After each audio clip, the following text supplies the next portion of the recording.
Franchement, quand on ouvre les frontières d'un pays pour que rentrent des violeurs, il y a des travailleurs dedans, bien sûr. Il y a des travailleurs qui rentrent, mais aussi des violeurs. Le Bataclan, ça a été fait par des gens venus de l'étranger, comme réfugiés. C'est du sadisme, parce qu'on sait qu'il y a un risque. On nous a enfermés à la maison pendant le Covid au nom du principe de précaution. Mais on ne l'applique pas pour les frontières. L'identité, ça vous pose. Vous savez qui vous êtes. Donc quand vous dites « je veux Marine Le Pen », ben vous assumez. Là, vous avez des gens qui vous disent « j'en ai marre d'immigration, j'en ai marre de l'insécurité, j'en ai marre du point de deal. À l'hôpital, c'est 12 heures d'attente. » Mais le jour du vote, ils flanchent.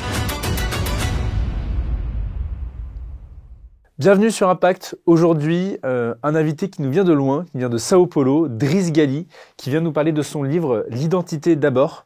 C'est un entretien à travers lequel, justement, on va pouvoir parler du parcours de Driss, de la découverte de son moi intérieur, mais à travers lui, surtout, de la nécessité de défendre son identité et pourquoi les clés de compréhension de son identité sont celles, finalement, qui doivent nous permettre de sauver la nation.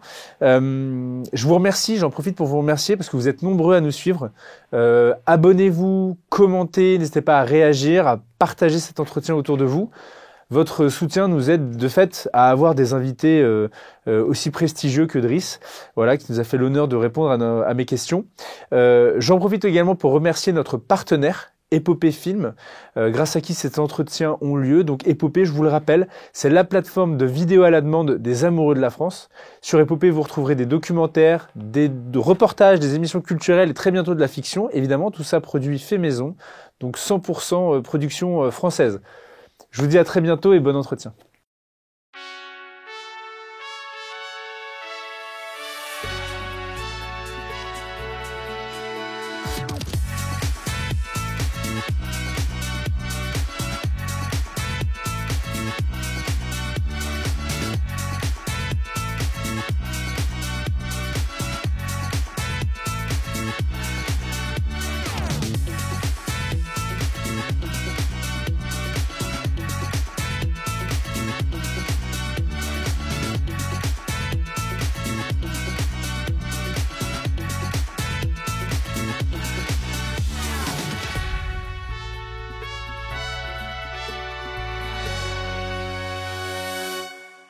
Bonjour à tous. Aujourd'hui, comme je vous le disais, j'ai le plaisir de recevoir Driss Ghali qui a accepté notre invitation. Merci. Merci à vous. Donc Driss qui sort un livre, L'identité d'abord, voilà, que j'ai eu la chance de lire.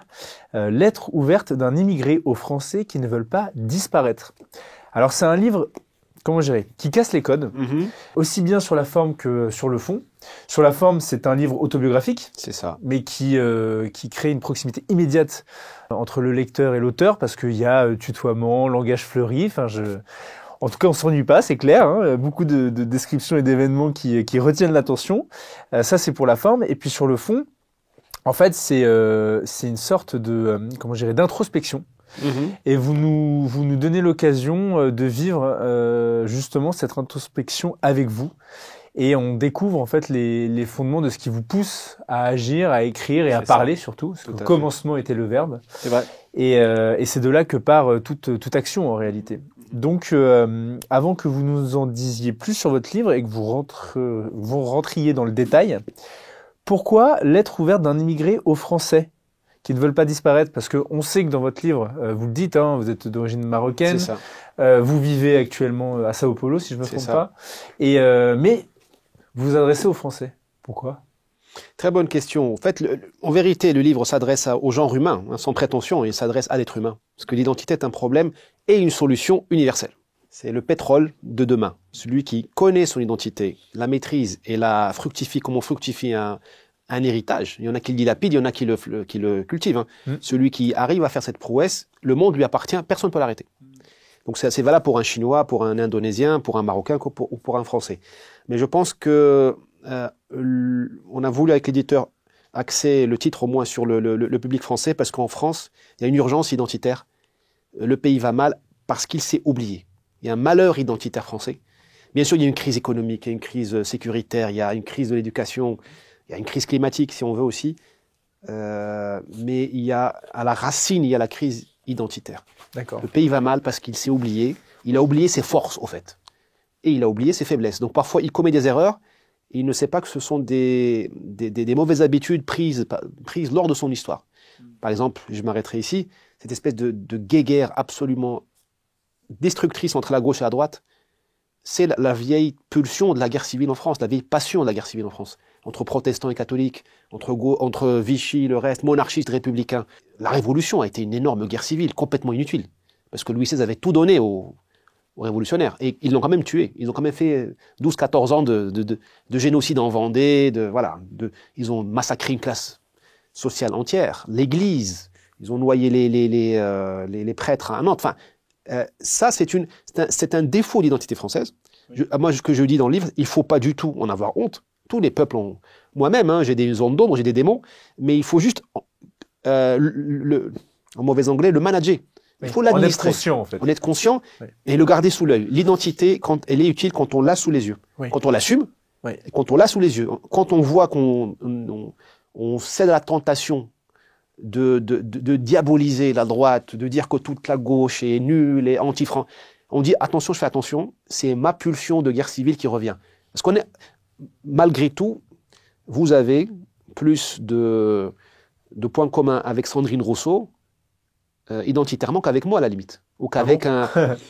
Je sais pas d'ailleurs, je sais pas si les gens déconstruits d'aujourd'hui, woke, progressistes, LGBT, tout ce qui s'ensuit, sont plus proches de moi, parce que éthiquement plus proches, c'est ça votre supposition, que vous de moi, en réalité, parce que vous seriez d'origine étrangère, et particulièrement du Maghreb. Je crois pas, en fait. Je crois que sur les ressorts profonds de ce qui est l'identité et de l'appréciation de la culture et de la transmission, je crois qu'on est beaucoup plus proches, tous les deux, qu'avec Sandrine Rousseau. Vous avez un point, vous avez marqué un point, vous avez raison, parce que je pense que le monde de demain, d'aujourd'hui déjà, va se diviser entre les déshérités volontaires, ceux qui ont coupé le lien avec leur identité, et ceux qui ont encore une identité. Et moi, je suis redevenu optimiste après avoir été longtemps très pessimiste. Je pense que l'on peut construire quelque chose entre les deux rives de la Méditerranée ou avec le monde asiatique sur l'identité. Parce que chacun a compris, de là où il se trouve, qu'il y a une question identitaire. Je le vois au Maroc avec la déferlance de TikTok, qui détruit la culture marocaine, dans ce qu'elle a de bien aussi, le respect des vieux, une certaine déférence par rapport à l'autorité, un sentiment de honte. Hein, la honte empêche l'être humain. La Chine va pas si bien que ça, parce qu'elle est tiraillée entre le capitalisme, la production, la consommation. Le Japon va mal, hein, ils font plus de gosses. Hein. Il y a quelque chose. Hein. Nous non plus. Voilà. Donc, plus assez. Il y a quelque chose, il y a une question de l'identité qui peut nous rassembler. Chacun dans sa civilisation. On ne va pas faire la fusion de civilisation qui est une dystopie mortifère. Mais il y a quelque chose. Au fait, dans le livre, il y a un message d'espoir. Je dis aux Français, vous n'êtes pas seuls. Tout le monde a un problème d'identité. Et tout le monde a... là, on est au casino, c'est le début de la soirée. Maintenant, il faut jouer. Il faut remporter le poker, là. Il faut jouer. Et il y en a qui vont gagner, il y en a qui vont perdre. Ceux qui vont perdre, c'est ceux qui ne valoriseront pas leur identité. Dans le bon sens du terme. C'est intéressant ce que vous dites justement, parce que ça peut être une des conséquences de ce déficit de confiance en soi et donc d'absence de compréhension de son identité propre, celle de faire des enfants. Je pense qu'en fait, la capacité de faire des enfants et la volonté de le faire vient d'un bien-être et d'une adéquation parfaite entre soi et son conjoint, parce qu'on ne fait pas des enfants tout seul, même si évidemment la science évolue et les mœurs avec elle, ou alors c'est l'inverse. C'est ça qui serait intéressant à se demander. Mais ce que je veux dire par là, c'est qu'en fait, il n'y a pas si longtemps que ça, on se mariait, donc on s'engageait avec un travail de compréhension de ce qu'était l'autre et de validation de cet engagement. Et donc du coup, après, on créait le cadre pour avoir des enfants. Et généralement, on avait 1, 2, 3. La moyenne, c'était 3 enfants au moins, en tout cas en France, jusque dans le baby boom, évidemment. Là, c'est beaucoup moins le cas, et c'est particulièrement le cas aussi en Occident, mais vous me le disiez aussi dans certains pays du Maghreb ou des pays étrangers. Mais ce que j'appelle là, c'est que justement, et là on en revient sur le fil d'Ariane de votre récit, qui est celui de la compréhension absolue de son identité personnelle, à l'heure en plus, c'est ce que vous dites, où on voyage tout le temps, on se déplace, etc. Mais donc du coup, ça crée cette prise de recul par rapport à soi-même, et ça vous oblige à aller chercher les clés de compréhension de votre propre identité et le faire. Nous, on le fait grâce à votre voyage, enfin le voyage qu'on fait avec vous dans votre introspection. Mais en réalité, comment réussir à redresser un pays si les propres membres de ce pays-là ne savent pas qui ils sont? Et c'est ça, en fait, votre invitation. Exactement. C'est connaissez-vous vous-même. Le livre précédent, c'était Français, ouvrez les yeux. Ouvrez les yeux sur le tsunami qui arrive, tsunami politique européen, migratoire évidemment, sécuritaire, Maintenant, c'est maintenant français, reconnectez-vous avec vous-même. Connaissez-vous, et pour passer à l'action. Voilà, vous avez un point commun avec Jacques Attali, Devenir soi, qui est un livre qui, moi, honnêtement, Je l'ai pas lu. m'a pas mal travaillé, parce que justement, c'est le même message. Et c'est assez bien écrit aussi, et alors beaucoup moins personnel hein, évidemment, parce que s'il n'y a pas de biographie là ou d'autobiographie, mais c'est le même appel justement à la compréhension de son être en fait, pour pouvoir discerner convenablement, parce qu'on va pas, moi par exemple je suis chef d'entreprise, je sais pas tout faire dans mon entreprise, les points de carence que je peux avoir, je fais appel à d'autres compétences parce que je suis conscient de la carence, et ça doit être pareil au niveau de l'identité personnelle et d'une nation. Déjà pour comprendre autrui, déjà comprendre sa femme.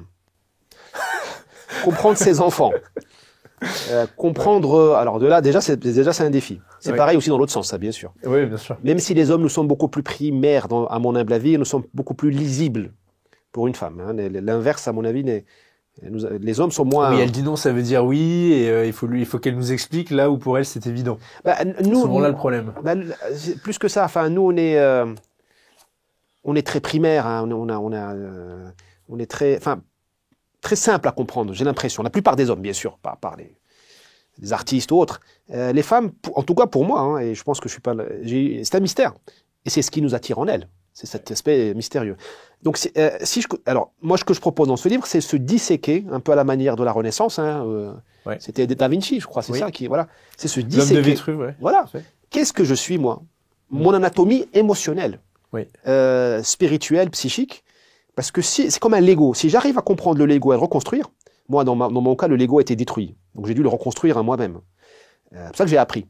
Donc, si je comprends comment est fait mon Lego intérieur, intime, je peux me projeter et voir comment on fait le Lego intime de mon voisin de palier arabe, peul, chinois.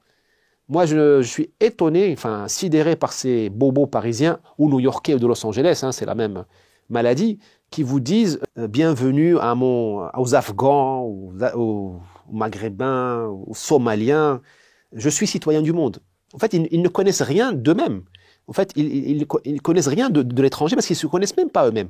Ils croient que l'étranger est un bobo comme un bobo qui parle arabe. Oui. Ou un bobo qui parle ourdou. Oui. Mais c'est parce qu'ils ne connaissent même plus leur identité, c'est replié sur elle-même comme une feuille morte. Oui. Je suis né, je suis un héritier à Paris, j'ai fait une grande école ou pas, j'appartiens à un petit milieu parisien ou de Los Angeles, voilà. Et donc ça me suffit. En fait, ils ne connaissent plus, ils connaissent très bien leur névrose, hein, le petit milieu. Oui, parce qu'ils sont tous psychanalysés dans tous les sens. Voilà. Et encore, c'est un paradoxe, c'est-à-dire qu'ils se regardent beaucoup, ils s'analysent beaucoup, ils consultent beaucoup de professionnels, et en même temps, effectivement, il y a une espèce d'immaturité vis-à-vis de l'autre. Tout à fait. Et incompréhension de soi. Incompréhension de soi totale. Et puis le facteur religieux. Ils sont sortis du christianisme, pourquoi pas, mais ils n'ont rien mis à la place. Oui. Alors que le monde entier continue à être religieux. Oui. Donc ils ne peuvent pas comprendre un musulman ou un bouddhiste. Ils ne peuvent pas le comprendre. Ils ramènent tout au yoga, à la consommation. Oui. Le yoga, le massage tantrique, le Kama Sutra. Ou ils vous ramènent le musulman au djihad. Oui. C'est important, le djihad, ça existe. On ne peut pas dire qu'on ne peut pas l'évacuer. Oui. Dire que l'islam est paix et amour. Non, c'est faux. Mais c'est pas que ça. Et on les voit avec l'élection américaine vient de se passer. Vous avez des démocrates de Los Angeles et des grandes villes, Chicago, Detroit, Philadelphie, qui ne comprennent pas pourquoi un latino peut voter Trump. Et les hommes latinos surtout, hein, hommes et femmes, il y a une différence. Hein. Les hommes latinos ont voté à 48% pour Trump. Les femmes latinas à 40%. Quand même une différence. Ouais. Parce que l'identité féminine n'est pas l'identité masculine. La femme, elle est souvent l'objet de la violence. Elle reçoit l'impact sur la gueule. Elles sont plus battues que nous, même s'il y a des hommes battus. Elles sont plus harcelées dans la rue que nous. Oui. Et donc, quand elles voient un gars comme Trump, ou par extension Zemmour, ou Orban, elles ont tendance à voir la brutalité. Donc pour elles, c'est extrêmement personnel. Donc parfois, elles peuvent être d'accord sur le bilan, sur le diagnostic, sur l'idée, mais pas sur l'homme, parce que la méthodologie. Je l'ai vu au Brésil avec Bolsonaro. Hein, il faisait peur aux femmes. Bah oui, c'est intéressant. Alors que ce type est beaucoup plus...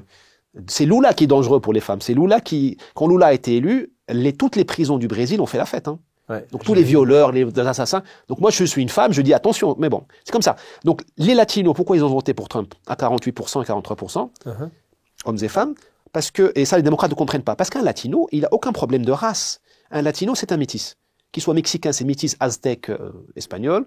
Qu'il soit colombien, c'est métis noir, blanc, indien, blanc, indien, et ainsi de suite. Hein, donc lui, on va pas lui faire le conte, on va pas lui raconter, on va pas la lui faire en lui disant le noir est la victime du blanc, parce qu'il est lui aussi un peu noir.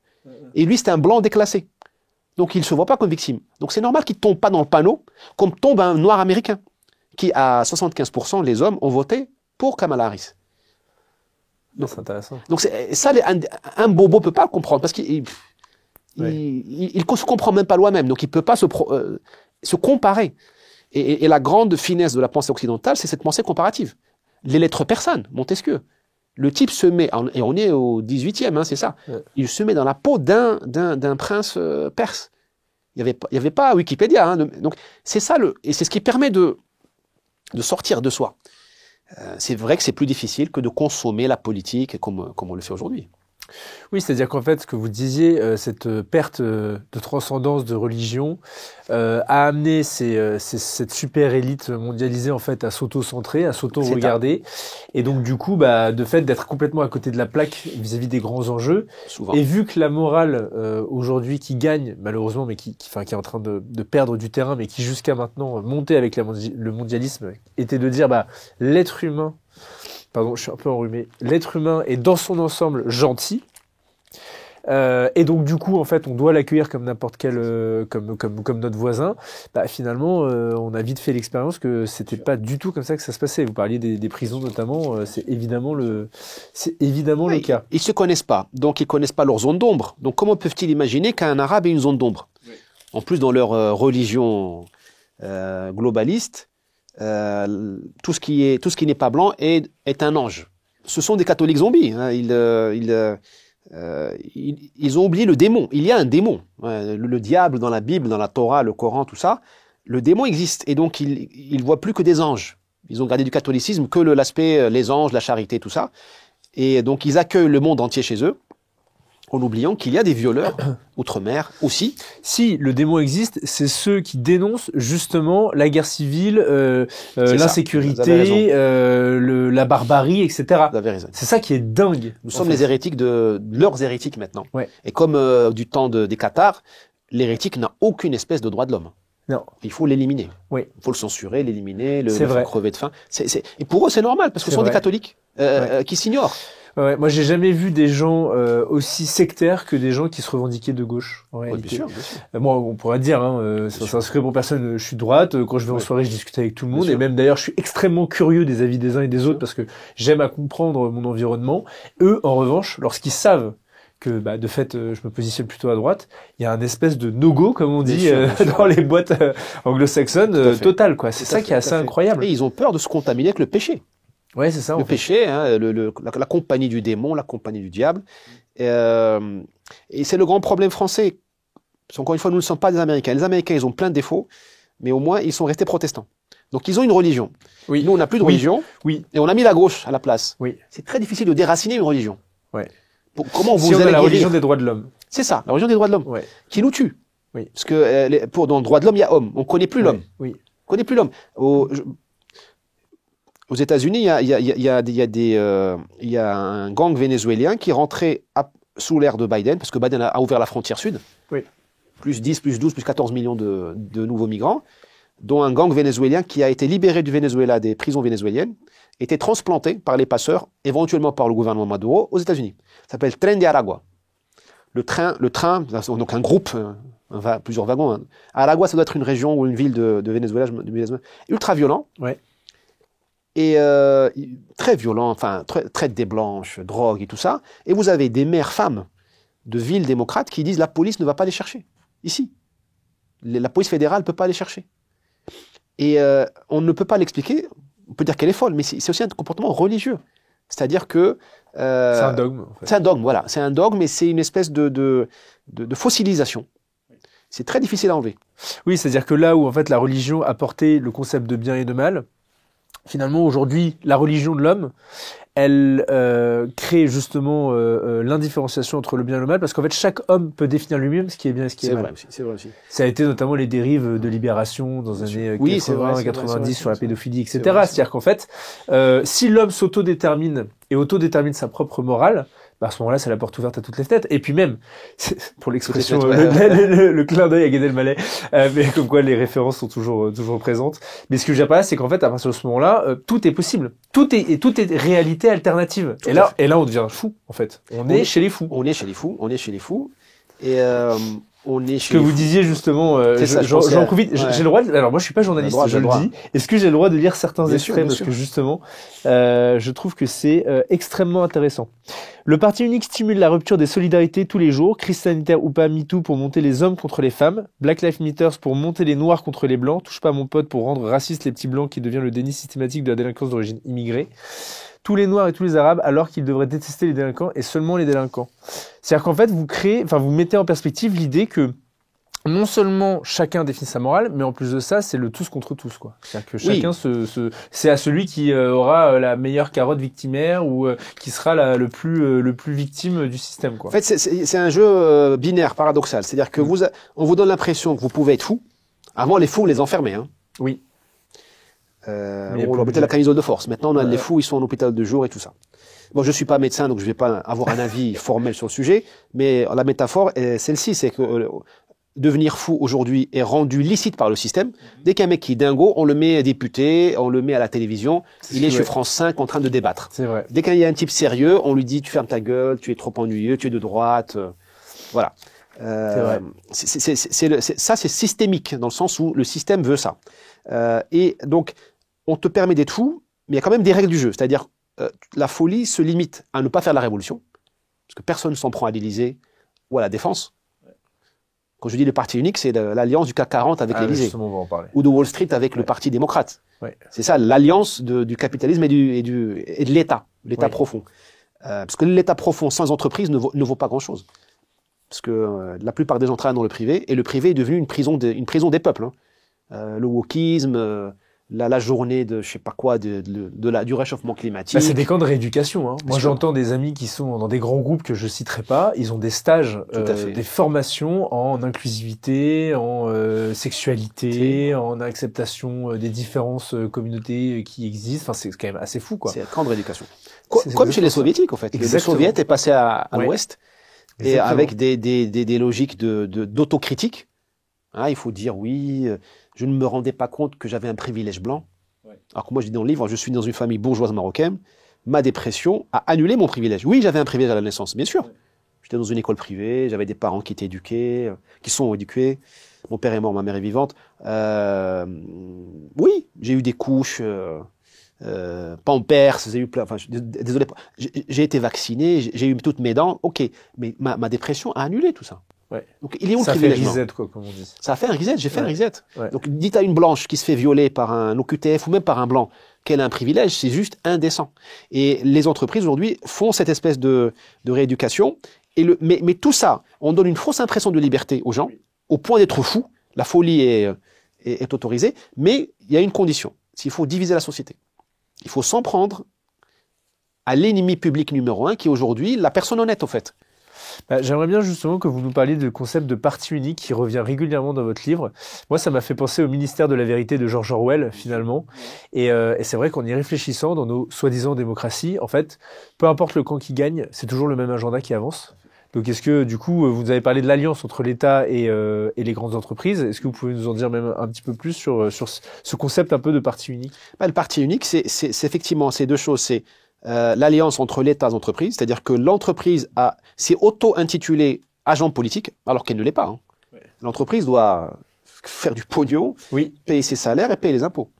Si possible, exporter. Elle n'a pas à s'auto-intituler chevalier des droits de l'homme ou du féminisme ou de l'écologie. Enfin, c'est juste de la folie. C'est un abus de pouvoir, en fait. Un abus de pouvoir économique, parce que l'argent permet de tout acheter. Et la transformer. Mais c'est là où c'est très vicieux, parce que justement, je me permets de vous couper, il y a des notes, des dotations qui sont faites par les fonds d'investissement, justement, sur l'impact environnemental, je crois, donc ça s'appelle l'impact environnemental des entreprises, qui justement valorise en fait ceux qui sont RSE, c'est ça, responsabilité sociale des entreprises.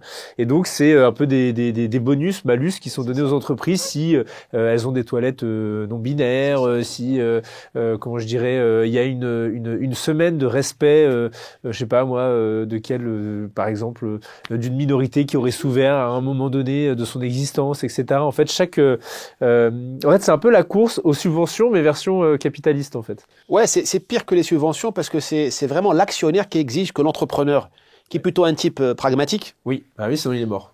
Voilà, on dit soit tu te soumets, soit tu es mort. C'est ce qu'on a fait au patron d'Uber. Alors on l'a accusé d'harcèlement. Peut-être qu'il a été très maladroit et très discourtois avec les femmes. Peut-être qu'il a harcelé. Mais c'est quand même symbolique. Les actionnaires ont dit au gars, bah, tu as une bonne idée, tu as travaillé, Uber c'est valable, mais on va te sortir quand même parce que il faut mettre quelqu'un d'autre à la place. Donc, les entreprises ont pris la relève de l'État, en fait. Ouais. C'est une co-gouvernance avec l'État. Et c'est pour anesthésier complètement le corps social. En fait, les salariés sont des captifs, sont un peu en otage. Parce que le type qui te paye, il a un pouvoir sur toi. Ce qui fait que, finalement, quel que soit le camp qui gagne les élections, on a toujours la même politique. Parce qu'il y a, en fait, c'est comme l'anaconda, en fait. Le corps social est déjà pris en main. Oui. Et tout est impossible. C'est-à-dire qu'on vous apprend l'impuissance. Hein. L'accord de 68 avec l'Algérie, on ne peut pas l'enlever. Ouais. Alors qu'une femme peut... Le divorce avant était impossible. Ouais. On peut divorcer, on peut détruire une famille. Ouais. Mais on ne peut pas se séparer de l'Algérie. On ne peut pas dénoncer un accord. C'est incroyable. L'Europe, on ne peut pas la réformer. L'immigration, on ne peut pas l'arrêter. On ne peut rien faire, quoi. Ouais. Et donc, le corps social, il est complètement paralysé. Et pour devenir aujourd'hui, si on n'est pas dans ce parti unique, droite-gauche, au fait, hein, Macron, on est vraiment si on n'est pas dans ce parti unique, on est un dissident et on paye le prix. C'est Solzhenitsyn. Nous avons des milliers de Solzhenitsyn en France. Hein. Ouais. Pas de financement public, pas d'accès à France Inter, pas d'emploi. Je discutais avec une DRH récemment qui a eu le mal de se dire de droite, campagne de dénigrement. DRH de PME. Ah, c'est fou. C'est truc de dingue. Alors que tout le showbiz a le droit de se revendiquer de gauche. Marion Cotillard fait des sons de morale sur l'écologie alors qu'elle se balade en yacht. Voilà. Enfin, c'est la foire, toutes les dingueries, comme on dirait. Mais là, par contre, quand dans le parti unique, de droite, oui, c'est ça. C'est exactement ça. On peut inclure les médias, les milieux artistiques, les milieux universitaires. Mais je trouve que le cœur du truc et l'originalité, c'est l'entreprise. Parce l'entreprise, normalement, on nous a enseigné à l'école, elle veut le profit. En fait, elle a un peu sacrifié le profit. Et là, les Google, les Facebook et tout ça, ils commencent un peu à se libérer de ça. Ouais, ils y reviennent. Ils y reviennent effectivement, parce qu'il y a eu toute la vague woke, notamment sur Netflix, Disney+, etc. Et là, encore dernièrement, Disney+ a retiré un personnage non binaire. Il y a Netflix évidemment qui s'est tellement fait sanctionner en bourse que maintenant aussi ils sont revenus de leur politique, comment je dirais, inclusive et compagnie. Donc en fait, finalement, il y a une espèce de retour en arrière parce qu'ils perdaient de l'argent. En fait. De l'argent. Donc en fait, le capital aussi peut réguler l'idéologie à partir du moment où le principe de réalité s'applique. De réalité, le principe d'opposition. Dans le livre, je dis l'identité, c'est au sens large. C'est d'abord la nature humaine. La nature humaine, c'est savoir qu'il y a des enfoirés qui sont suprémacistes. Il y a des méchants, il y a toujours eu des méchants. Oui. C'est dans la Bible, le frère qui tue son autre frère, voilà, c'est dans le Coran, c'est chez tous les peuples, hein, il y a que nous qui avons oublié ça. Il y a un principe du mal dans le monde. Il faut le combattre. Oui. Et il y a aussi un principe de résistance. On bute sur des obstacles, parce que nous ne sommes pas Dieu. Donc nous avons une certaine finitude. C'est-à-dire que mon ambition est limitée par ton ambition, l'ambition de l'autre, du voisin, la concurrence, voilà. Quiconque a passé un concours public ou de la fonction publique ou du CAPES sait qu'il y a il y a une pénurie d'opportunités dans ce monde et donc nous sommes en concurrence. Oui. Donc il n'y a que au paradis ou dans l'au-delà que nous sommes tous des frères et des sœurs. En réalité, nous sommes aussi des concurrents. Et pourquoi je dis ça? Parce que le capitalisme a trouvé dans Trump la limite, la butée. La butée, parce que ces boîtes-là, même si elles n'ont pas eu de l'argent, elles sont presque monopolistiques. Et à un moment donné, il faut bien qu'on aille au cinéma, il faut bien qu'on cherche des trucs sur Google. Hein. Ouais, c'est clair. C'est pour ça que Google s'est permis de nous censurer, Zuckerberg, parce qu'il était incontournable. Et il a viré sa veste, retourné sa veste en quelques secondes. Oui. Parce qu'il a eu peur. Il faut que ces gens aient peur. Ouais, c'est ça. Il faut que la peur change de camp. Et justement, on voit l'étau des grandes entreprises et du fait, moi je vois les salariés de fait, ils sont tellement tenus par une peur de la précarité qui font que du coup ils rentrent dans le rang. Et on voit, moi c'était mon cas, je travaillais pour une entreprise dans l'immobilier, puis après j'ai décidé, mais il m'a fallu plus d'1 an pour décider de me lancer dans l'entrepreneuriat. C'est court, hein. Chapeau. Et merci. Il y a eu des signes. Hein. Moi je me suis converti au moment de mon mariage. Enfin, voilà, il y a pas mal de choses qui ont beaucoup joué, beaucoup pesé dans la balance. Moi j'ai mis 10 ans à me décider, donc votre cas, je vous le dis. Bah voilà. En tout cas, ce qui est vrai, c'est que, en tout cas, ce que j'ai vécu, c'est que l'étreinte est terriblement puissante pour ne pas sortir de là, et tout le monde, l'environnement proche même, dit non, mais attends, tu te rends compte, tu vas prendre quand même le risque. Bon, allez, tu vas essayer tant que t'as le chômage, mais bon, après, si ça va pas, il faut que tu aies un plan B, machin, etc. Et en fait, non, quand on a un plan B, on pense au plan B, mais on pense pas au plan A, donc en fait, faut y aller à fond. Mais pour ça, ça demande une très forte conviction de compréhension de soi et de sa valeur ajoutée. C'est pour ça que je parlais de Jacques Attali tout à l'heure, et votre livre fait partie pour moi de ces livres justement de la compréhension de soi, mais ça demande, ça demande du courage, et c'est vraiment pas simple, surtout dans le monde dans lequel on vit, quoi. Ça demande du courage, et puis ça demande moi j'ai pas eu vous avez été forcé, quoi. J'étais forcé. Ouais. J'étais forcé, je me suis effondré, donc j'ai dû me reconstruire. Vous auriez pu vous laisser aller à la dérive et terminer game over, comme on dit. Game over, ouais, moi j'avais décrété game over pendant longtemps. Ouais. Sauf que mon éducation m'a appris à valoriser la discipline et le travail. Ouais. C'est ce qui m'a sauvé au fond. C'est que mes parents n'ont pas été très gentils avec moi sur cet aspect-là. Ils m'ont conditionné, ce qui m'a permis de continuer à gagner de l'argent, à en mettre de côté pour pouvoir financer ma reconversion. Et c'est ce qui m'a permis aussi d'accepter un travail que j'aimais pas alors c'était un supplice, mais d'un autre côté, ça m'a permis de continuer, de ne pas m'isoler. Parce que l'isolement, là, pour le coup, peut vraiment vous tuer, quoi. Donc c'est ce qu'il y a pire. C'est la plus grande angoisse de l'être humain, d'ailleurs. C'est d'être isolé socialement. C'est ce qu'ils essayent de faire. D'ailleurs, ils l'ont fait avec Mel Gibson pendant des décennies. Et d'ailleurs, il y a une interview assez intéressante. Lui, il dit, j'en ai plus rien à foutre, quoi. Enfin, il dit vraiment comme ça, don't give a fuck. En fait, j'ai peur de rien, étant donné que j'ai été mis au banc de la société. Maintenant, plus rien ne peut m'atteindre. Et ça, c'est vraiment une des plus grandes angoisses de l'être humain, qui est un être de communication, en fait, de relation. C'est d'être mis au banc de la société. Donc, on fait tout pour y rester. Sauf qu'à un moment donné, c'est plus cohérent par rapport à la morale, et même par rapport au bien, quoi, tout simplement. Au fait, les gens nous sommes devenus comme des fleurs fanées, parce que toute notre idéologie, nos idées qui ont été implantées en nous, en fait, qui sont promues par le système, sont contre notre nature. Ouais. Une femme peut pas tomber enceinte parce qu'elle peut perdre son boulot. Oui. Un homme peut pas défendre sa femme parce qu'il est patriarcal. Oui. Pire que ça, il va se faire agresser, sa femme va se faire agresser dans la rue, il va répondre, et c'est lui qui va être condamné. Moi, j'en connais, vraiment des expériences, c'est du vécu. Hein. C'est incroyable. C'est hallucinant. C'est anti-humain. Ouais, contre la nature humaine. Ouais, tout à fait. On nous oblige à vivre dans des 30 mètres carrés. Ouais. C'est contre la nature humaine. Ouais. On appelle ça le progrès. Ouais. Vous vous rappelez, les maisons d'avant, les appartements d'avant, mais c'était énorme. Ouais. Autant sur plafond. Les meubles sont devenus tous en plastique. Ouais. Alors que l'être humain, nous sommes des animaux, nous avons besoin de toucher la pierre et le bois. Nous n'avons pas changé, c'est le système qui a changé. Nous sommes restés les mêmes. Et ainsi de suite, on peut filer les exemples. Donc là, il y a une espèce de malheur collectif qui est instauré par ce système, qui nous promet. Pourquoi il nous a enfumés? La technologie, c'est vrai qu'il y a Tinder maintenant, il y a TikTok, WhatsApp, les appels sont gratuits, et le confort. Mais quel prix? Quel prix? Moi, je vois, les gens sont le malheur partout.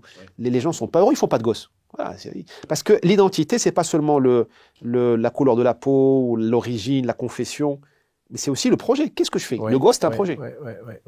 Le gosse, c'est un projet. Il n'y a plus de projet. Parce qu'est-ce qu'on dit aux Français? On leur dit, les gars, vous allez devenir des Européens. C'est-à-dire, vous allez mourir, en fait. On leur dit la mort. Donc, il faut. Je ris, mais c'est nerveux. C'est vrai, on leur dit, vous allez mourir. Vous allez mourir. La France, c'est... Oui, c'est terrible. Il y a 3 000 milliards de dettes. Il y a plus de 500 000 immigrés chaque année sur le territoire qui arrivent, machin. En fait, vous polluez. Vous faites, vous polluez. Vous êtes des horribles pollueurs, exactement. Votre centre d'excellence, parce que l'identité, c'est aussi les pôles d'excellence d'un pays et les pôles de défaillance. Hein. J'en ai parlé tout à l'heure pour la France. Cet esprit de chapelle qui donne la guerre civile permanente. Mais un pôle d'excellence, c'est l'agriculture. On leur dit, vos paysans, les vaches, elles font du méthane. Vos paysans, ils font le glyphosate. C'est des mâles blancs. Ils chassent, rendez-vous compte. Donc la chasse, c'est une des activités les plus nobles, où l'être humain, l'animal humain, rejoint le caractère. C'est une violence contrôlée. L'Espagne va bien. Bon, là, je fais une boutade, mais pas tout à fait délirante. L'Espagne va bien parce qu'elle a corrida.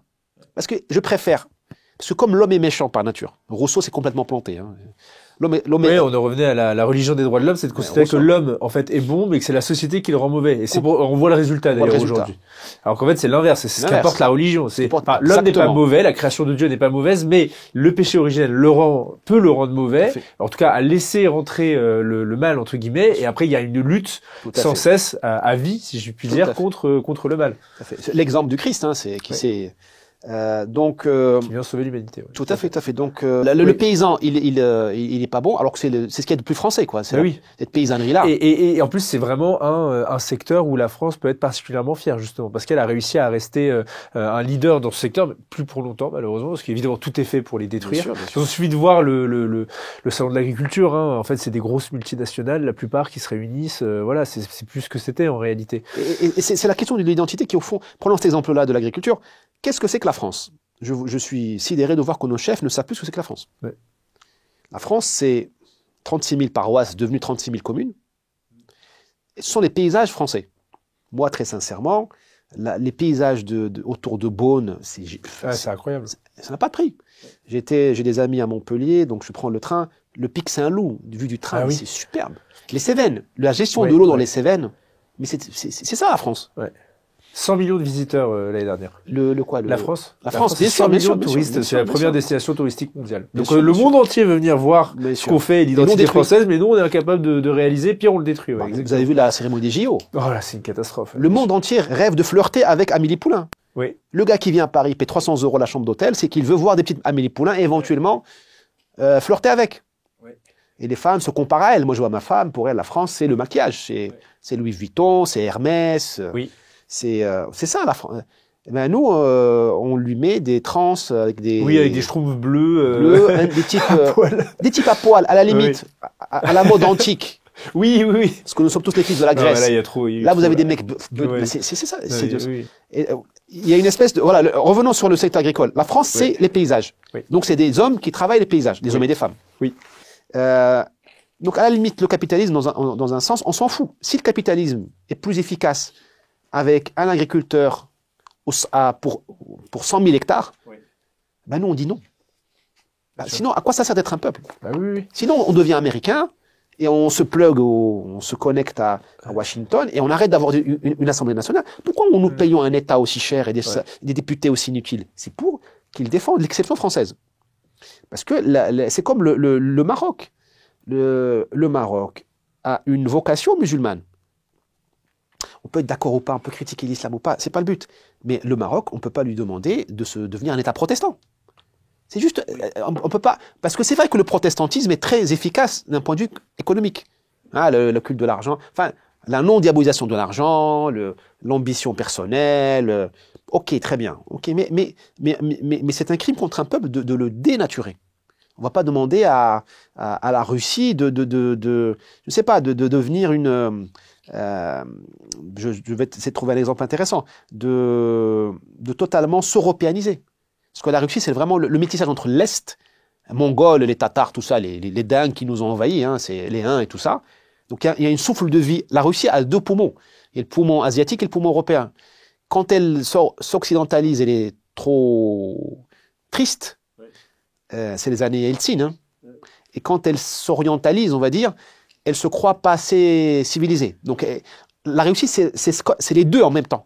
On peut pas lui dire soumets-toi à l'Occident. Comme on peut pas tolérer qu'elle soit continuellement asiatique, donc envahissant et intimidant ses voisins. Et là, c'est vrai que avant l'économie, il y a l'identité. Ouais. Sinon, ça sert à rien. Sinon, franchement, si on est capitaliste à fond, il faut appuyer effectivement les transgenres. Parce que si tu as besoin de 500 € par mois d'hormones pour fonctionner, c'est bien pour l'économie. Oui. Un homme et une femme, c'est pas assez rentable. Oui. Un homme et une femme, c'est pas rentable. Pire que ça, ça crée une famille. La famille peut protéger parce qu'on peut se faire des prêts entre nous. Ça, tout à fait, on peut être plusieurs sous le même toit. Ça évite de payer 2 frigos quand il y a le divorce. Pour l'immobilier, c'est pas une bonne nouvelle. Ah bah non. Pour l'éducation. C'est de quoi je parle, j'ai travaillé, donc oui, c'est ça. Quand il y a des divorces, oui, c'est sûr. Pour les assurances, c'est pas une bonne nouvelle. Pour les avocats, c'est pas une bonne nouvelle. Pour l'État, c'est pas une bonne nouvelle parce que l'État, c'est toujours l'arbitre ultime, le défenseur de la femme. C'est le juge qui donne le coup pour dire qui doit payer quoi comme pendant la garde et tout ça. Donc, il y a des choses qu'il faut pas négocier. Ça veut pas dire qu'il faut être des talibans. Mais il faut être ouvert et tout ça, mais il y a un moment... Non, mais ce qui est vrai, et enfin, ça, en fait, ça semble, on enfonce des portes ouvertes, mais en fait, quand on voyage, on a envie de découvrir le peuple autochtone. Moi, je pense qu'un Japonais ou même un Marocain qui vient vivre en France, il va à Château-Rouge ou machin, enfin, ça le gonfle, en fait, ça, de voir, je suis certain. de voir, en fait, la même chose que chez lui, quoi, en réalité, ou même de voir une autre population, un autre peuple, chacun. Et c'est pas pour autant que c'est pas un système de repli. C'est bien qu'il y ait des restaurants étrangers, asiatiques ou autres. C'est juste l'idée de dire, bah voilà, en fait, cultivons ce que nous sommes, parce que nous sommes excellents dans ce que nous sommes. Exactement. C'est plus de 1500 ans d'histoire de France, tout à fait, quand même, qui, en plus, a rayonné dans le monde et continuera de rayonner dans le monde pour 2000 ans supplémentaires. Mais ce que je veux dire par là, c'est qu'en fait, arrêtons de vouloir toujours faire comme les autres, alors qu'on a notre propre identité. On fait même pas comme les autres, on fait comme les Américains. C'est le pire. Oui, parce que les Américains, ils ont mélangé les Noirs et les Blancs. Enfin, ils les ont mélangés. Ils ont pas mélangé, ils les ont mis l'un face à l'autre. Oui. Avec des récits identitaires toxiques. Oui. Voilà l'ambiance qui règne aux États-Unis entre les Noirs et les Blancs. Oui. Les Blancs. Et on nous importe ça en plus, avec l'affaire Black Lives Matter, le Traoré, le ministre qui veut s'agenouiller. Enfin, on est chez les fous. C'est insupportable. Et cette immigration de masse, au fait, elle ne fait pas tellement peur à nos élites parce qu'elles se disent bon, les Américains ont leur Bronx, nous on a notre Sarcelles. Sauf que les Américains, c'est notre Saint-Denis. Sauf que les Américains, ils sont armés. Oui. Donc c'est très facile de se détester. Quand on a le droit d'acheter un arbre semi-automatique au supermarché. On peut jouer à ce petit jeu-là. Et quand on a une culture très violente, les Américains sont très violents. C'est un défaut et une qualité. Hein. Ça dépend du contexte. Hein. Moi, si sous les bombes, je préfère être accompagné d'un Tchétchène. Parce que je sais qu'il va me défendre. Pas d'un bobo parisien. Par contre, pour prendre une bière, effectivement, un bobo parisien, en général, il est plus agréable qu'un Tchétchène. Ou pour faire des blagues, parce qu'au Tchétchène, si tu lui fais une blague, il peut mal comprendre, ça peut mal se terminer. Ne stigmatisons pas les Tchétchènes, mais je fais juste le parallèle. L'identité dépend du contexte. Le côté énervant de certains Maghrébins en France, il faut pas l'excuser, mais il faut le comprendre. Il faut être irritant, énervant, agressif dans le désert. Parce que sinon, vous allez vous faire rasier. Bien sûr. La culture du désert, c'est la rasoir. C'est-à-dire que je te prends ce que tu as, et ce n'est pas vécu comme un péché. C'est ça Et d'ailleurs, bon, on dérive un peu, mais l'islam marche très fort actuellement pour plein de raisons. Les diasporas le propagent et tout. Mais parce que c'est une thèse très personnelle. Il a maintenu la méchanceté et les pulsions tristes dans son écosystème. L'agressivité, le djihad. Qu'est-ce que c'est que le djihad? C'est le droit de violer, de prendre la femme de l'autre et de s'approprier sa terre. Convoiter la femme de l'autre, le catholicisme dit qu'il ne faut pas le faire. L'islam aussi le dit. Mais vous voulez dire que c'est une violence qui est canalisée, en fait. C'est une violence qui est canalisée et qui est présente. L'islam, moi, je ne compare pas les religions, mais j'essaie juste d'ouvrir des portes, des lumières. Hein. Parce que chacune a... Petit exemple aussi, comme ça on met la balle au centre, il était évident que quand il y a eu notamment la première croisade avec Urbain II, il y avait le problème des conflits entre les différents royaumes en Europe, notamment particulièrement en France, et que de fait la croisade, parce qu'il fallait libérer le Saint-Sépulcre, a orienté cette violence vers la libération de Jérusalem et la capacité justement de défendre les pèlerins qui allaient là-bas. Vous voyez ce que donc c'est pareil. Enfin voilà, la balle au centre quoi. Tout à fait. C'est pas la même époque. C'est pas la même époque, mais l'islam est en retard par rapport à l'Europe. Oui. Le jour où on recommencera à se méfier des Allemands, par exemple, on ira mieux parce que nous avons aujourd'hui la méchanceté française est orientée contre les Français. Sandrine Rousseau massacre toute la droite. Tout à fait. Vous manière figurée. Moi, je pense que c'est plus la droite qui massacre la droite. C'est la droite républicaine centriste qui détruit, en fait, parce qu'elle doit montrer patte blanche, parce qu'elle veut montrer patte blanche et être acceptée dans le champ républicain, détruit, en fait, ce qui est vital pour la France, c'est-à-dire la défense des Français, la sécurité, l'identité, et lutter contre l'immigration de fait, parce que c'est un des premiers leviers de destruction de l'identité. Ah oui, mais de toute façon, la droite est plus coupable, en fait, que Sandrine Rousseau. C'est possible, et qu'est-ce que cette histoire de valeurs républicaines, j'en parle de livre, ça veut dire quoi? C'est le génocide des Vendéens. C'est la colonisation. Parce que tout ça, il n'y a plus de mémoire, vous le mettez. Voilà, il n'y a plus de mémoire. Il n'y a plus de mémoire et les jeunes générations sont très fatiguées. Ce que vous dites, j'ai pas le mot exact, il faut que je retrouve les citations, mais en fait, vous dites, les jeunes générations sont très fatiguées parce qu'en fait, elles doivent repartir de zéro et recréer ce qui a été oublié des générations précédentes. Et c'est très vrai. Et la rupture, elle est en 68, notamment. Tout à fait. Les solutions de nos aïeux, elles valent ce qu'elles valent, mais elles étaient là, sur étagère. C'est vrai. Là, nous devons réinventer une relation de couple. Alors, à 2, à 3, à 4, on en est là. Oui. Voilà. Nous devons réinventer une reproduction.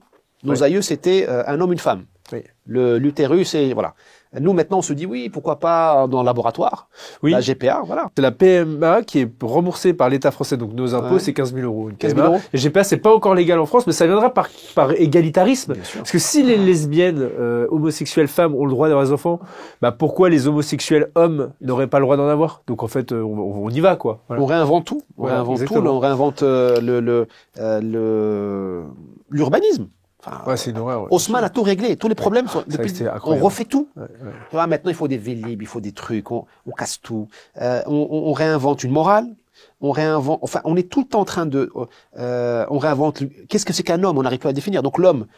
C'est comme qu'est-ce que c'est que d'être français? Je suis halluciné qu'on se pose autant la question. On sait plus. Bah, c'est hallucinant. C'est plus. Enfin, en fait, vous allez dans n'importe quel bistrot qui se tient encore un petit peu, et puis vous allez discuter avec les gens, et puis vous parlez de vos voyages et de ce que vous avez mangé chez vos grands-parents. Vous allez vite savoir ce que c'est qu'être français. Hein. La France, c'est le zinc aussi, c'est la mixité sociale autour d'un comptoir de bistrot. Les Anglais. Ou dans l'église au siècle précédent. Bien sûr, effectivement. Bien sûr. Voilà, on leur a dit, vous êtes des Européens, bah, il faut l'inventer. C'est creux. En fait, on leur donne que des bouteilles creuses, il faut qu'ils remplissent. Bah, la vie est trop courte. Et puis tout le monde n'est pas Einstein ou Lévi-Strauss. Donc ils sont largués, ils sont fatigués. Et c'est du fatigue jeune. Vous avez ces jeunes aujourd'hui, à 18 ans, ils manifestent pour les retraites. Mec, à 18 ans, moi je ne pensais qu'à m'accoupler. Oui. Et à voyager. Je pensais pas à la retraite à 62 ans. Oui, c'est vrai. Pour moi, la retraite n'existe pas. Mais oui. Puis on les voit en train de danser la techno, à défiler, mais c'est tout à fait. C'est délirant. Mais alors ils sont victimes et complices voilà, parce que ils votent, hein. Donc c'est pas non plus. Et comment vous justifiez, et après on parlera d'insécurité, mais justement je profite de rebondir là sur cette histoire de vote, comment vous justifiez le fait que il y a des élections, et par exemple, je donne un exemple, Macron, Le Pen, deuxième tour, Macron gagne, mais Le Pen fait, je sais pas, 35% par exemple, et en fait, comment vous justifiez le fait qu'on n'en a rien à faire de ces 35%? En fait, j'ai l'impression que les gagnants gagnent, mais que ceux qui perdent, on n'en a jamais rien à faire en fait, c'est-à-dire qu'on les prend jamais en considération. Bien sûr. Il y a deux problèmes, il y a le parti unique et il y a le peuple. Le parti unique, bah, il s'en fout. Oui, ça continue. Donc, il a décrété que Marine Le Pen était dissidente. Donc, lui, il est né avant la honte. Hein. Dans ce livre, il y a un autre fil d'Ariane, une autre trame, c'est la figure de l'enfoiré. C'est quelqu'un médiocre, ambitieux, incompétent, mais qui est né avant la honte. Vous les voyez, le peuple, le gouvernement et le plateau télé. Hein. Je vois des anciens ministres qui ont quitté le ministère. Avant la honte, c'est-à-dire? Né avant la honte, c'est-à-dire qu'ils sont incapables de ressentir la honte.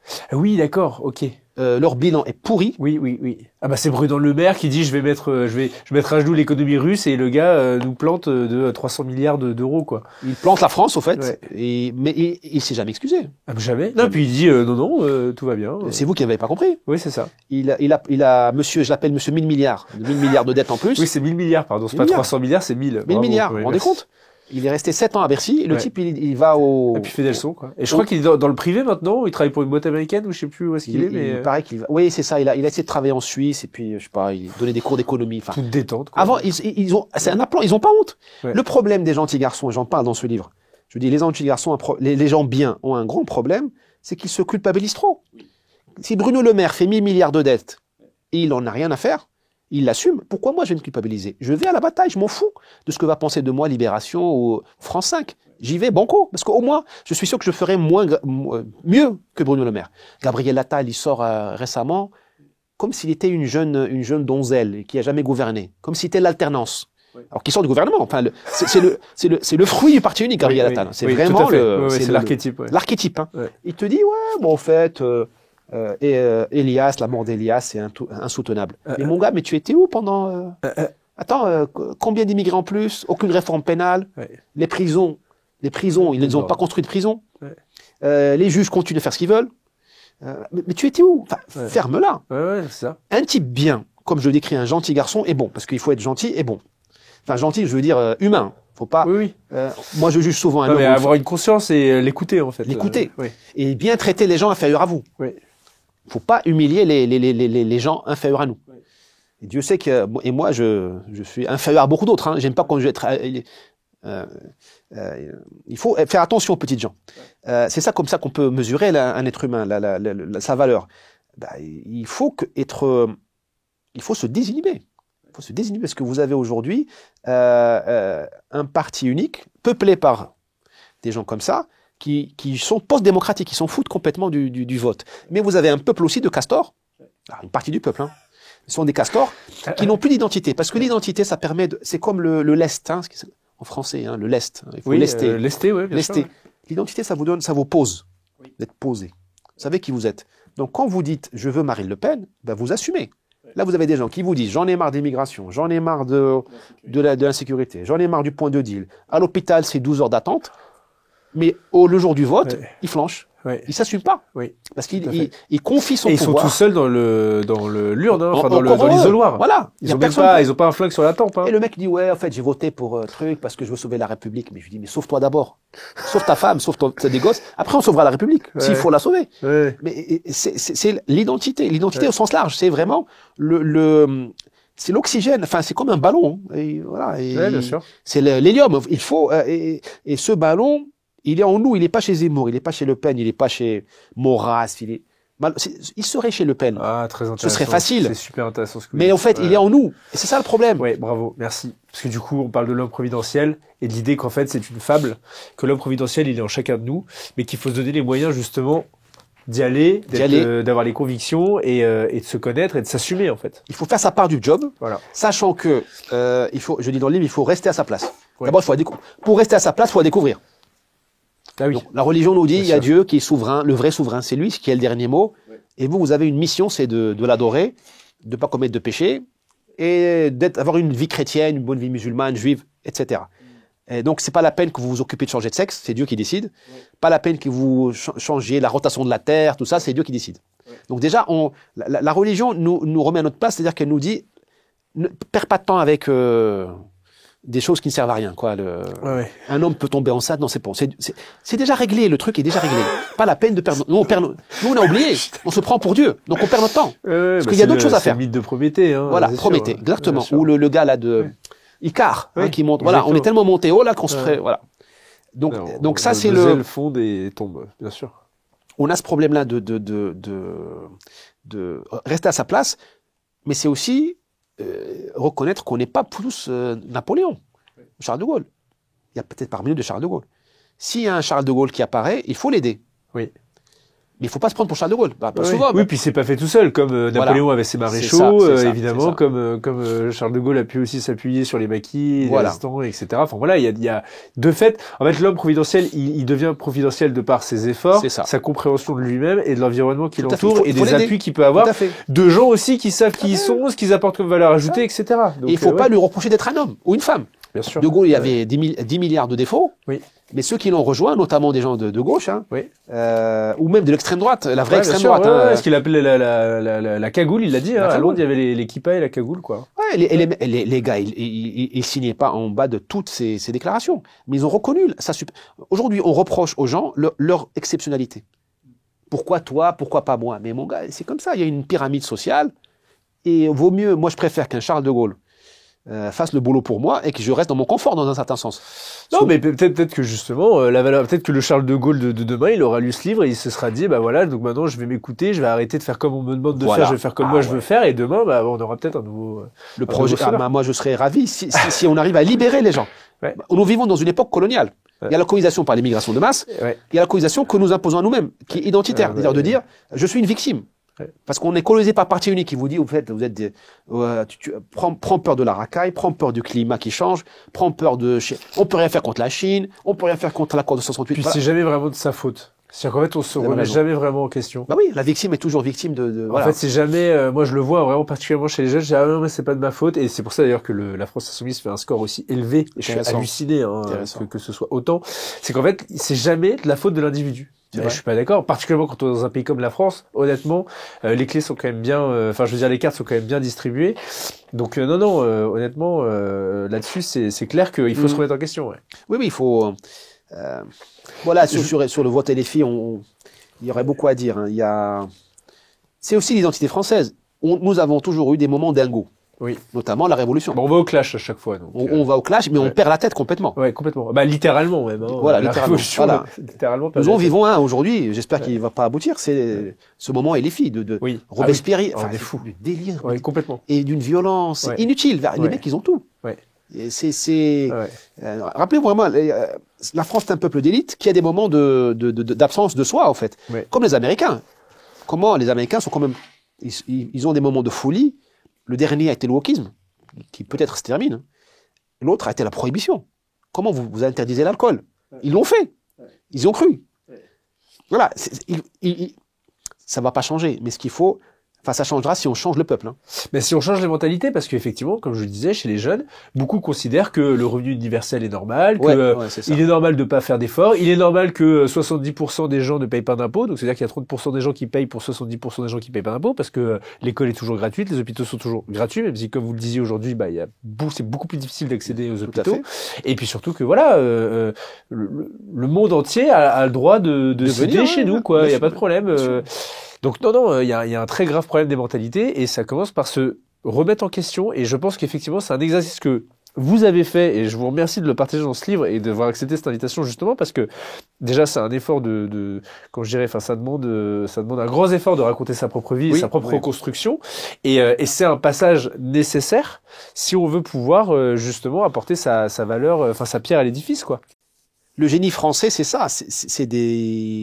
Même les humbles ont contribué à la grandeur de la France. C'est pas que Louis XIV, Louis XV, Vauban, Richelieu. Oui. C'est les humbles. C'est des aspérités, mais globalement, il y avait un peuple derrière qui suivait, quoi. C'est ça. C'est l'art de la table. Exactement. Vous allez dans des patelins où on est encore en France, parce qu'à Paris, on est de moins en moins en France. Dans les grandes villes, on mange du plastique et des serviettes en papier. Mais vous avez un peuple humble qui incarne ce génie français. Ouais. Tout à fait. J'ai envie de vous poser une question parce que si je la pose pas, je m'en voudrais. Oui. Dans votre livre, vous écrivez, on parle d'insécurité. C'est une théorie que je trouve hyper intéressante qui, moi, m'a beaucoup marqué. En résumé, l'insécurité n'est pas un accident, elle représente un projet prémédité. Elle n'est pas un fiasco de plus à mettre sur le compte de l'État, mais une politique publique qui a parfaitement réussi. Le voyou n'est pas un marginal, il est un agent de l'État. Oui, c'est un partenaire de l'État. C'est vieux comme le monde. Mais là, bon, je vais pas mettre ça sur la paresse intellectuelle de nos élites. C'est vrai que vous êtes rarement passé par là en tant que peuple. Ouais. Mais les peuples d'Afrique du Nord, nous vivons ça. Hein. Ouais. Cela fait que 60 ans que nous l'avons quitté. Tout le monde arabe, 60 ans, c'est-à-dire la fin de la colonisation, même la colonisation. C'est-à-dire tout le monde arabe, monde maghrébin, a vécu avec un État faible ou un État paresseux, qui voulait se consacrer juste aux grandes villes, aux ports, où là où il y avait la production. Hein, en général, les producteurs sont plutôt doux. Hein, c'est les notaires, les avocats. C'est pas des gars qui ont des épées, des sabres. Hein, en général, ils paient l'impôt et ils sont heureux d'être protégés. Ouais. Et il a sous-traité la sécurité des frontières à des tribus très violentes. Et parfois, il a utilisé ces tribus très violentes qui ne payaient pas l'impôt pour mater les villes, quand les villes osaient faire la fronde contre le sultan, l'émir et tout ça. Qui a dit ça? C'est Ibn Khaldoun, un grand philosophe arabe tunisien. Il a dit ça, je crois, au XIVe siècle. Et il a dit, ça marche très bien parce que c'est pas cher. Et ça permet de maintenir sous pression les gens qui doivent payer l'impôt. Ouais. Et c'est ce que je vois aujourd'hui en France. C'est-à-dire que vous avez l'État donne carte blanche à la racaille.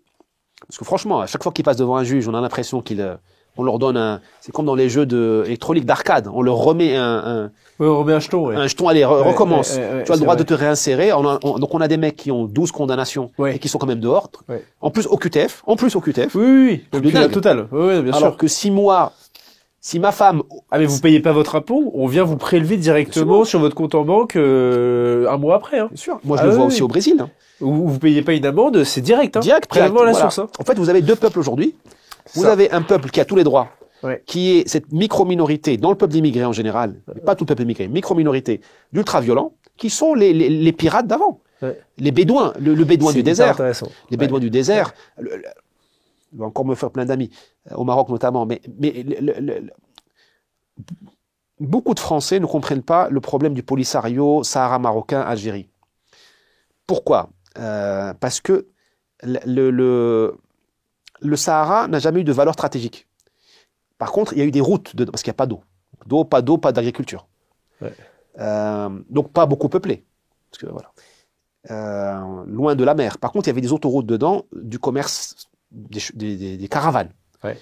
Donc on avait besoin de petites forces mobiles pour protéger les caravanes. Et c'est tout. Ouais. Le reste, il n'y a rien, il y a rien. Donc, il était beaucoup plus intelligent pour le sultan, pour la force, l'autorité marocaine centrale, de déléguer ça aux tribus du coin. Parce que personne ne connaît le désert mieux qu'elle. Vous voyez comment les Américains sont viandés en Afghanistan ou en Irak. Parce qu'il n'y a pas mieux qu'un gars du coin, guerrier en plus, pour se défendre de territoire. Les Américains ont commencé à avoir une chance au Brésil, en Irak, quand ils ont fait une alliance avec une tribu de Al-Anbar. Un certain, j'ai oublié son nom, il est mort, Al-Qaïda l'a tué, un cheikh qui a dit au général Petraeus, je te donne 100 000 hommes pour protéger l'Irak. C'est ça le déclic. Malheureusement, Obama a mis fin à ça pour des raisons. C'est là qu'ils ont commencé à réduire les drones, tout ça, ça sert à rien contre un peuple qui veut survivre. Donc, ce qui fait que les régions sahariennes marocaines qui vont de la Mauritanie étaient marocaines. De la Mauritanie, du fleuve Sénégal, du nord du fleuve Sénégal jusqu'aux confins d'Oran et de Tlemcen, n'étaient pas contrôlées à 100% par le régime marocain, par le Marzen, comme on dit. Il y avait quelques garnisons, ça s'appelle les Qsar, sont des forteresses, comme le Krak des Chevaliers, en Orient. Et vous avez le reste, c'était délégué à des tribus qui n'avaient ni foi ni loi. Je ne les critique pas d'un point de vue moral, mais pour elles, vous étiez un animal. Elle vous prend, elle vous met à poil, elle prend votre femme. Voilà. Charles de Foucault les a pratiqués à la fin du 19e siècle. C'est-à-dire hier. Hein, il a dit au sud d'Agadir, c'est la loi de Siba, la loi des tribus. Et vous avez besoin d'un sponsor local pour passer. Sinon, vous devenez esclave, vous êtes revendu, tout ça. Donc, ce qui fait que les territoires là, qui sont marocains, qui sont contestés par l'Algérie, où il y a une guérilla dans une partie, c'était des territoires qui ne ressemblaient pas à une province française comme l'Alsace. On peut pas comparer la souveraineté marocaine dans ces territoires-là à la souveraineté marocaine française en Alsace ou en Bretagne. Parce que vous avez des préfets, vous aviez des préfectures, des timbres, un registre de l'état civil, vous aviez une église avec vous pouvez retracer la souveraineté. Au Maroc, il n'y avait rien, parce qu'on n'avait pas besoin. On avait délégué les douanes et le contrôle frontalier à des tribus qui étaient dans une culture orale. Et qui étaient, Saint-Exupéry les a pratiqués dans les années 20. C'était vraiment hier, hein, ce matin, si vous voulez, d'un point de vue. Et ils étaient extrêmement virulentes. Ce qu'on a en France aujourd'hui, on a le même phénomène. L'État dit, j'importe mes mercenaires étrangers du moment qu'ils font peur aux petits blancs. Ils font peur aux petits blancs, le mec, il ferme sa gueule parce que quand ta femme se fait violer, quand ta voiture se fait brûler, quand tu baisses les yeux dans le métro pour pas te faire casser la gueule, alors que tu es chez toi, qu'est-ce que tu vas exiger du gouvernement? Un hôpital propre, une école propre. Tu es détruit en tant que citoyen. On importe des criminels étrangers pour détruire le citoyen. L'État s'est retourné contre le citoyen, contre la démocratie. Nous ne sommes plus en démocratie. Vous avez vu ce qui s'est passé en Angleterre. C'est incroyable. Ah, mais pour ceux qui nous écoutent... Vous avez eu, pendant 10-14 ans, vous avez plus de 1400 Pakistanais encore, hein, c'est ce qui a été...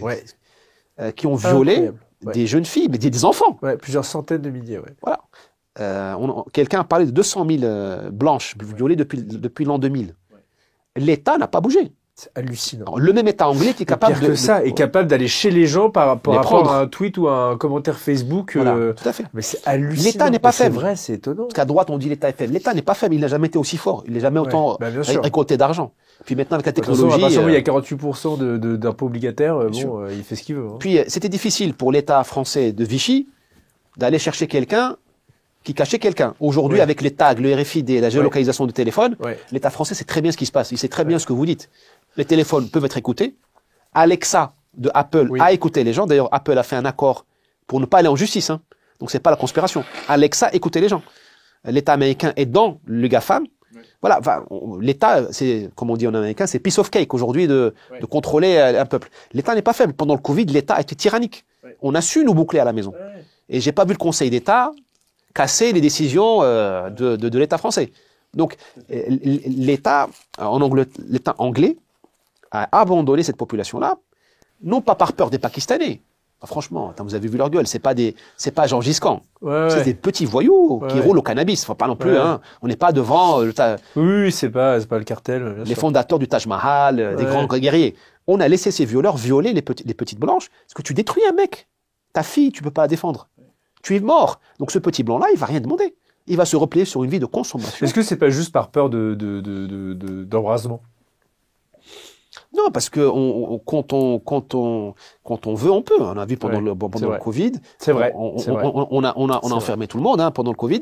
Et encore une fois, ils sont au courant qu'il n'y a pas de risque d'embrasement. Ouais. Ils sont au courant parce que la plupart des gens, ils veulent juste vivre normalement. Ces Pakistanais-là, ce ne sont pas tous les Pakistanais d'Angleterre. Oui, c'est une petite minorité de racailles qui sont dans la culture tribale de razzia. Oui. Je suis sûr que ces filles auraient eu le même sort si elles étaient tombées d'un avion parachuté dans les zones tribales du Pakistan ou de l'Afghanistan. Ouais. Parce que là-bas, c'est licite. Tout ce qui est en dehors de ma tribu, je peux le violer, je peux le vendre, je peux le triturer, voilà. Vous savez, les passeurs en Égypte aujourd'hui au Sinaï, les Bédouins du Sinaï sont typiquement ce profil-là de tribus tributaires du gouvernement pour gérer les frontières. Le Sinaï, c'est une zone de frontière que personne n'arrive à contrôler. Même Israël n'arrive pas à contrôler. Les tunnels du Hamas, c'est pas sous les yeux des Israéliens, ils n'arrivent à rien faire. Parce que c'est un long savoir-faire tribal de résister et de guérilla. Les tribus du Sinaï, certains parmi elles, sont des passeurs, des Noirs africains. Eh ben, ils leur enlèvent un rein. Ouais. On enlève un rein. Ouais. Et le type, il fait sa prière musulmane. Parce que pour lui, il y a l'islam d'un côté, il y a la tribu. Et la tribu lui dit, tout ce qui n'est pas de ta tribu, c'est pas un homme. Donc si toi tu es un mouton, ben, je peux te tondre. Ouais. Et ça se passe aujourd'hui. Oh, je parle pas du Soudan. Donc, oui, donc c'est vraiment lié à une analyse de ce qu'est l'être humain, purement occidental et purement européenne, quoi. Civilisé, c'est voilà, ça. En fait, nous sommes... Sans rapport, évidemment, de concurrence, de civilisation ou de... comment je dirais, de hiérarchie. Ouais. Simplement, c'est un système, enfin, c'est des systèmes anthropologiques différents. On va le dire comme ça.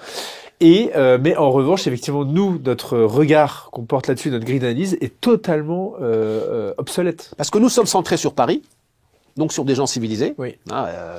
Normalement, dans Paris, enfin, ça a beaucoup changé grâce à Madame Hidalgo et Monsieur Sarkozy qui a trahi la droite. Tout à fait. Voilà. Faut lui rappeler. Nous rendons hommage à Monsieur Sarkozy. Hein. Et voilà. Qui a bien trahi, qui a fait plus d'immigrés officiels. Je parle même pas des officieux. Je crois que c'était 110 000 immigrés sous Jospin. Il a fait 200 000 immigrés par an. Et c'est à cause de Sarkozy qu'on a eu Macron. Oui. Parce que Sarkozy aurait fait le boulot, il aurait été réélu, on n'aurait pas eu Hollande et pas Macron. Ouais, donc vous avez raison, la droite dite républicaine, beaucoup plus coupable que n'importe quel autre parti. Grâce à ces gens-là, à leur incompétence et à leur, j'oserais même dire, je veux pas personnifier le débat, mais à leur sadisme, parce que franchement, quand on ouvre les frontières d'un pays pour que rentrent des violeurs, il y a des travailleurs dedans, bien sûr, il y a des travailleurs qui rentrent, mais aussi des violeurs. Le Bataclan, ça a été fait par des gens venus de l'étranger, comme réfugiés. C'est du sadisme, parce qu'on sait qu'il y a un risque. On nous a enfermés à la maison pendant le Covid au nom du principe de précaution. Mais on l'applique pas pour les frontières. On est chez les fous. Philippines serait vivante si ce Marocain-là avait été expulsé. Ouais. Si les frontières avaient été fermées. Ouais. C'est très simple. Oui, mais ils n'auront pas ma haine. Ils n'auront pas ma haine. Voilà. Ils n'auront pas ma haine. C'est tout à fait. D'où la nécessité, effectivement, de bien aborder, de bien comprendre les contours de notre propre identité, d'abord comme individu, avant même celle de la nation, voilà, qui découlera de facto par ce qui la compose, c'est-à-dire les individus, en fait. Qui veulent défendre leur identité. Parce que ça sert à se connaître soi-même, c'est déjà bien. Ouais. Mais si je reste dans une logique de bisounours, je ne peux pas dire non. Fernand Braudel, un grand homme de gauche, qui a vécu au Brésil, qui a vécu en Algérie, était prof au collège, l'école secondaire à Alger, je crois, il a dit une civilisation, c'est un filtre. Elle dit non très facilement. Parce que c'est comme la membrane d'une cellule. Elle doit filtrer. Parce que certaines innovations venues de l'étranger peuvent tuer une civilisation. Et il faut un peu de méfiance de l'autre pour survivre. Par exemple, là, c'est noir, d'accord ? Il y a un liquide qui a l'air de ressembler à l'eau. Mais très sincèrement, si je ne vous avais pas vu mettre de l'eau là-dedans, j'aurais pas pu. Ça peut être du venin, de la vodka. J'aime le cognac et pas la vodka, mais voilà. Bon, c'est pas du GHB, vous n'êtes pas trop bon genre, mais c'est pas du GHB. Moi, je veux dire, dans les civilisations, c'est exactement ça. Tout ce qui brille n'est pas or. Oui. Oui.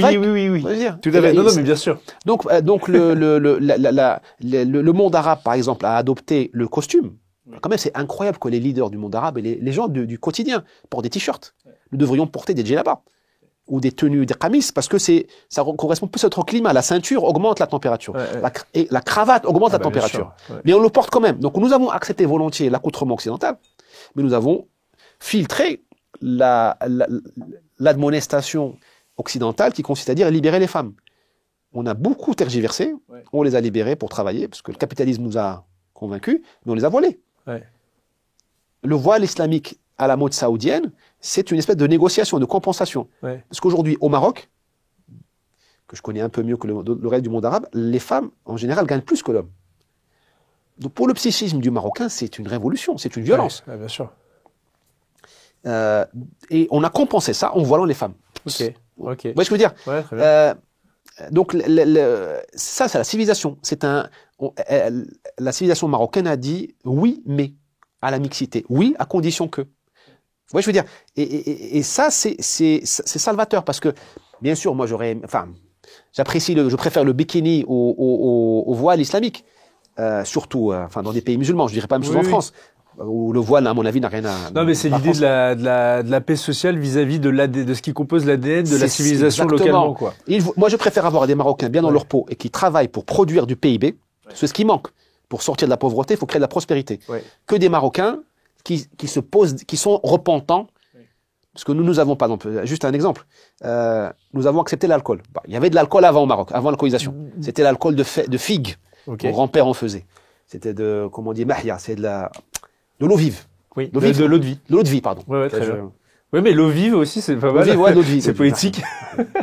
Et bien sûr, après l'arrivée de la France, on a eu du vin, on a eu de la bière. Une partie au Maroc. Je pense qu'en Algérie, c'est pareil. En Tunisie, c'est pareil. En Égypte, en Irak, c'est pareil. D'ailleurs, l'Irak est le principal consommateur de whisky au Moyen-Orient à ce jour. Incroyable. Ça en dit long de l'identité irakienne. C'est pas le vin ni la bière, c'est le whisky. C'est vraiment c'est un peuple extrêmement tragique. Et très attachant, moi je trouve attachant, mais complètement fou. Enfin, c'est l'autodestruction. C'est des peuples qui ont besoin de diversité pour le coup. Parce qu'il faut calmer les ardeurs chiites, sunnites par un peu de chrétiens, un peu de juifs et un peu des minorités. Pourquoi ils ont gardé leur minorité en Syrie aussi? Parce que il y a une telle folie politique qu'on a besoin du juif pour dire, OK, dans la vie, il y a autre chose que la guerre, parce que les Juifs ne faisaient pas la guerre. Ils étaient exclus, tout ça. Les Arméniens, les autres tribus, les chrétiens, ils étaient désarmés. Ça permettait de faire fonctionner le bidule. Ouais, là, l'Irak a enlevé ses chrétiens et ses Juifs, c'est mort. La Syrie est en train d'enlever, on verra.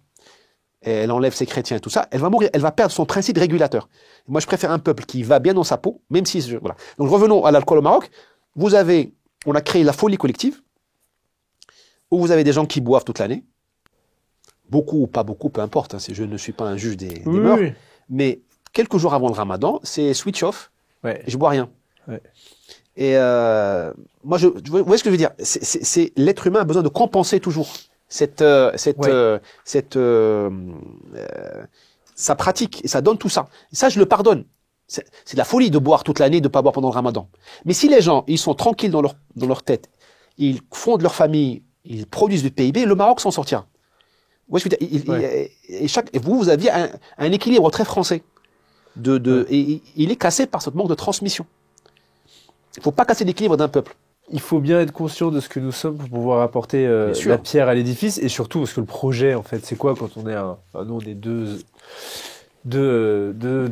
hommes mariés et comment je dirais deux affreux. Ouais, c'est deux ça, ennemis du système, affreux, hétéros et puis tout ce qui va pas, quoi. Repentant. Mais en fait, on a à cœur de défendre et de protéger notre environnement. Bien sûr. Et on le fait parce que justement, on a tous les deux vécu cette compréhension de l'identité de soi et par extension, après, on réussit à radier sur la famille et la nation. C'est ça, en gros, le but. Et c'est pour ça que je suis très heureux que vous ayez accepté cette invitation. Et la religion aide aussi là-dedans. Vous rentrez dans une église, vous voyez juste les odeurs, c'est apaisant. Je dis ça moi, le musulman, je pense que pour un chrétien, c'est beaucoup plus apaisant. La Vierge Marie, c'est la consolation. Vous pouvez rater votre vie, perdre votre emploi, votre femme, mais il y a une femme, une mère qui vous aime. Chez vous, les chrétiens surtout, vous êtes les enfants de Dieu. Vous ne vous rendez pas compte du privilège. Nous, les musulmans, on a une autre vision. On a dit que Dieu n'a pas fait d'enfant. Lam yalid wa lam yulad. Il n'a pas été engendré, il n'a pas engendré. Vous avez le privilège d'être les enfants de Dieu. Mais c'est un luxe. Ouais, il faut et on a fait oublier ça aux gens. C'est pour ça que les gens sont largués. Ouais, parce qu'ils se sentent des quantités négligeables, alors qu'ils ne le sont pas. Ils ne le sont pas. Ouais. Ils sont les enfants de Dieu. Sainte Thérèse de Lisieux a donné sa vie. Bien sûr. Consacré sa vie aux pécheurs, aux plus pauvres, ou même aux criminels. Et elle a été consacrée après sa mort. Donc, je peux rater ma vie, mais peut-être que j'aurai un impact et on se souviendra de moi plus tard. Donc, on sort de l'individualisme et du court-termisme. Dans l'Église, il y a des nourritures spirituelles qui permettent d'être plus fort dans la vie. L'identité, c'est comme les protéines, ça rend plus fort. C'est pas qu'une histoire de fidélité. On a un intérêt essentiel, enfin corporel, à être chez toi, à être chez soi. Vous avez Lyautey, un grand Français monarchiste, Bien sûr. un affreux monarchiste de droite, Ouais. voilà. Il a vécu tout le temps à l'étranger. Il se morfondait en France. La vie de garnison ne lui plaisait pas.